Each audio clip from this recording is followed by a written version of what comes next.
That was a tough one because I had so many things I wanted to show my mom, and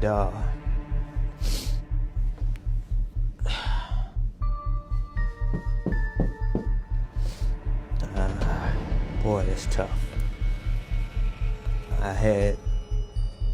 As I said, I had more dreams for my mom than probably she had, because I knew how difficult it was. I knew how difficult it was for her to struggle 20-something years on crack. And I can remember just being on my knees on that floor in my apartment, and I said, "Mom, I release you." And it wasn't even 5 minutes later, my uncle called me and said, "Mom, she gone." And it really wasn't that bad with my grandmother. I was 16 years old, really didn't understand life, but at 29 and just really feeling like I'm getting a grip on life, and especially the day my mama's telling me I want to come up there, and I'm making plans with my wife to go get her, and for her to die that night, it took a lot out of me. It literally took a lot out of me, and I mean, my wife is a witness. For some time after that, I struggled with such depression, such guilt, such regret, blaming myself, having nightmares, waking up in the middle of the night. Just it did something to me. It really did something to me.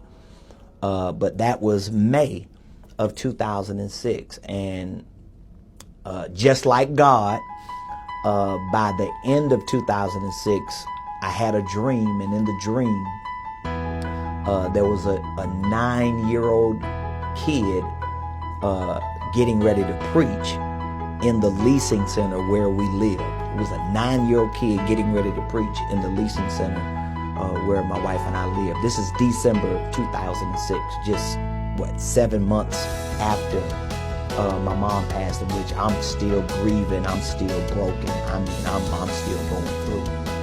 And in the dream, I see this 9-year-old kid, and he's getting ready to preach as the guest speaker. And I remember walking into the leasing center and saying, "What is he getting ready to do? To preach?" And I heard the Lord say in the dream, because He always speaks to me at these crazy times in dreams. I heard the Lord say, "That 9-year-old is you, and I want you to start a church."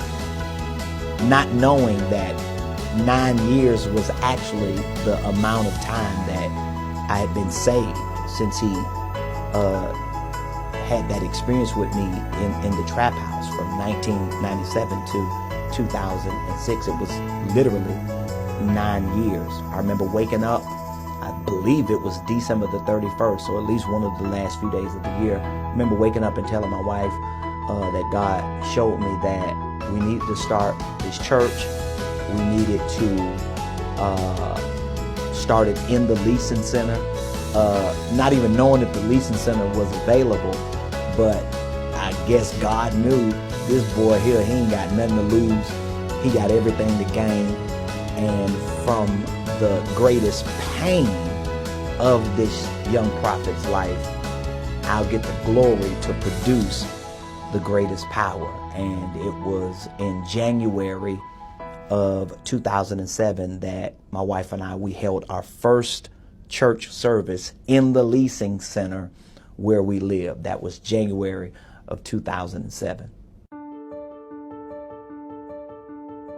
Now, most people in my position, and I say my position as a pastor, and at the time, that is in 2007, being a traveling itinerant preacher, most people in my position would have a hard time transitioning into pastoring a local church. I think the only thing that saved me and preserved me and at least kept me moving in the direction of my obedience to pastor the church that we started and planted was my dedication to God as a prophet, knowing that my relationship with him, my personal integrity with him was more important than anything and anyone, including myself, because I just never saw myself pastoring a church. I didn't think I had the patience.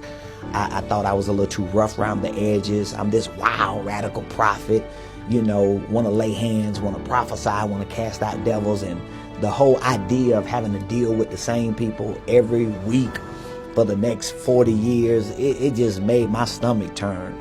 But I was obedient to God. We launched our church in 2007, and for the next few years, we continued to build a solid foundation. God began to send family members and friends to undergird us and to help us in the process. Of course, we've been blessed from day one to have such amazing spiritual fathers and mothers, and a covering that continues to hold us accountable and keep us moving in the direction that they believe, and we know without a shadow of a doubt God has called us to.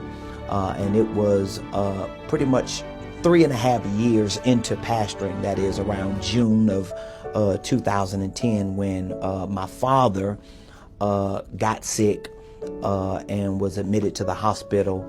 And I remember going to visit him down in South Florida. And the morning that I was on my way to visit him after being there with him in the room the night before, and I'm not going to try to get as emotional as I did with my mom. I'm a mama's boy. But it's an amazing story, and it's worth me sharing it. 3.5 years into pastoring, and of course, at the same time, participating in the real estate industry. My wife is a real estate professional, licensed. I'm a real estate entrepreneur.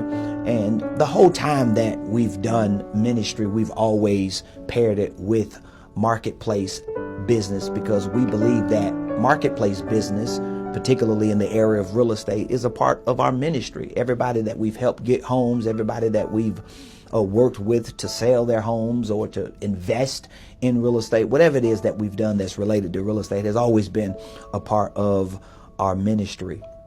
But I can remember that morning after sitting with my dad the night before, he calls me on the way to the hospital. He says, Mark, he used to call me Mark, I need you to get here. I got something I want to share with you. Well, when I get to the hospital, fascinating story.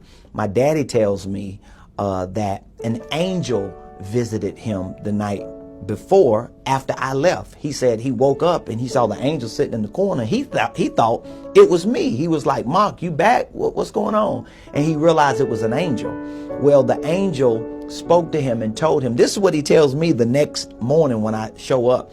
He said the angel told him, I was sent here by God, and I want you to tell Ramon when he comes that when I leave, the angel is telling him, when I leave, if you leave with me, tell Ramon to tell everybody that you made it.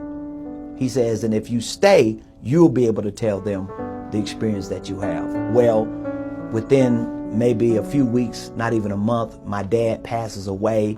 Of course, my uncle, who was the patriarch of the family, requested I preach the eulogy, which, by the way, for my mom's funeral, her pastor at the time in Florida pretty much preached the eulogy. I got up and did my little thing, but I was just too crushed and broken. But I did do the eulogy for my father, and the message of the eulogy was, he made it. It was an amazing message. I still have it on CD. My family, my siblings, they all continue to rave about how absolutely amazing it was. But it was actually an encounter that my dad had after 73 years of just living a life as an old pimp, as an old crackhead, drug addict, drug dealer, for him to have that kind of encounter on his deathbed. But it was a part of the prayers that I had. And so from 2010 moving forward, I continued to build my ministry, to build my business, my wife and I, and to believe God that at some point we would be able to facilitate my entire family here in Metro Atlanta. That was very important for me, especially because my grandmother, she's passed, my parents have passed, and my kids at the time were still living in Florida, along with my two sisters that I was raised with, who my mom had, and their children. So it was very important for me to put myself in a position, especially in ministry and in marketplace, to facilitate my family to be a part of that transition, especially now that the matriarch, my mom, and the patriarch, my father, of our family had passed on. And from 2010 moving forward, it was my responsibility as the prophetic patriarch to facilitate that for my family and for my legacy. I mean, well, I'm a preacher, so I can give you tons of reasons why this whole entire story from Trap to Triumph should resonate with people, no matter what their background is, what their class is, what their quality of life is. But to simplify it and to summarize it, I can easily say that it's probably going to resonate with a lot of people because I shouldn't be here. I'm the underdog. I'm just as average and regular as a person as everyone else is, who may just have an above average or irregular or an extraordinary story to tell, to show people that sometimes those who God allows to be bruised the most, he ends up using the most. And that's just what my story is when you see it from the perspective of the trap to triumph. And so I sit here today, it's 2019, and I use this somewhat as an introduction to the world for who I am, because I think sometimes people just get it twisted. They hear me, what I say, whether it's behind the pulpit on Sunday or in the boardroom on Tuesday, but they don't necessarily know the story behind the glory. And sometimes giving people a glimpse into what your personal journey is, what the underlying details of your story is, it helps them to gain a greater perspective, and probably, at least hopefully, I hope and think that it gives them a different appreciation for what you bring into the equation of your family, of your church, of your community, and of your world. I'm like what the song says. I'm just a nobody trying to tell everybody about somebody who can save anybody. But that's where the passion, that's where the aggression and the excitement and the amazing exuberance comes from, because I believe God has sent me on life's mission to bring me to the current version of who I am, so that I can assist other people getting to the next level. That's the core mission of my life. That's the core mission of my business and my church, to live, love, and lead people to the next level. And how can I lead people to the next level if I can't love them on the next level? Well, how can I love them on the next level if I myself have never experienced life on the next level? But sometimes before you get to that next level, you have to have an amazing experience from your last level. And so it's 2019. I'm 12 years into being a local church pastor. My wife and I are currently pursuing another level of business right here in the Buckhead community of Atlanta as entrepreneurs in the real estate arena. My entire family is here with me. My son is a part of our team. My daughter, her child, my grandbaby, my siblings, they're all here, my nieces and nephews, and we're all one big family. We church and celebrate God every week.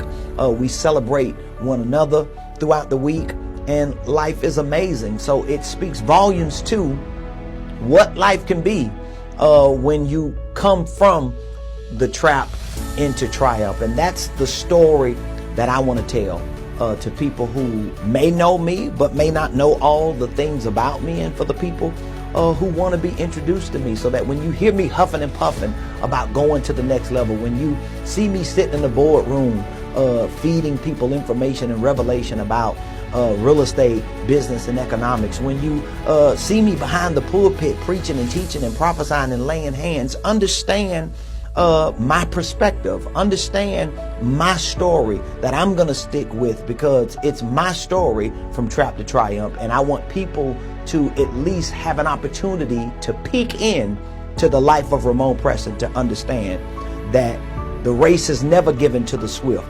The battle is never given to the strong. You know I'm a preacher, I got to throw that in. But to him that endureth to the end, the same shall be saved.